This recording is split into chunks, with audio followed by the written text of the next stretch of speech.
அடுத்த ஒரு நிகழ்வு சொல்கிறேன். ஒருங்கிணைப்பு குழுன்னு ஒரு 3 பேர் போடுறாங்க.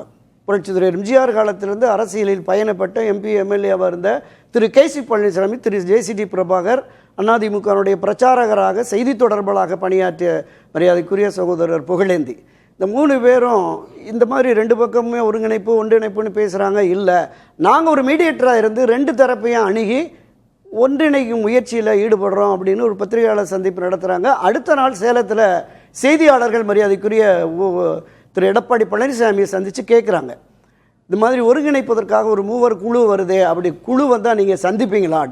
என்ன சொன்னார்? ரோட்டில் போகிறவன் வரவெல்லாம் குழுன்னு வருவான், அவங்கெல்லாம் சந்திக்கணுமான்னு கேட்குறார். இது ஒரு தலைமை பண்பா? ஒரு அரசியல் இயக்கத்தை, எவ்வளோ பெரிய அரசியல் இயக்கம்! புரட்சித் தலைவர் எம்ஜிஆர் ஒரு தொண்டனை கூட இழக்க மாட்டேன் அப்படின்னாரு. ஒரு தொண்டனின் கட்சியை விட்டு வெளியில் போகிறேன்னு இன்றைக்கு கட்சியினுடைய அவைத்தலைவராக இருக்கிற தமிழ் மகன் உசேன், கட்சி தொடங்கிய 6 மாதத்தில் உள்ளூர் பிரச்சனை, குமரி பாலனுக்கும் அவருக்கும், அன்று மாலை பத்திரிகையில் வருது, தமிழ் மகன் உசேன் அதிமுகவிலேருந்து ராஜினாமான்னு. புரட்சித் தலைவர் எம்ஜிஆர் மைசூரில் படப்பிடிப்பில் இருக்கிறார். மறுநாள் காலை எல்லா பத்திரிகைகளிலும் தம்பி தமிழ் மகன் உசேனை நான் இழக்க மாட்டேன் அப்படின்னு ஒரு பக்க கட்டுரை வேண்டுகோள் விடுக்கிறார். அவர் தலைவர்.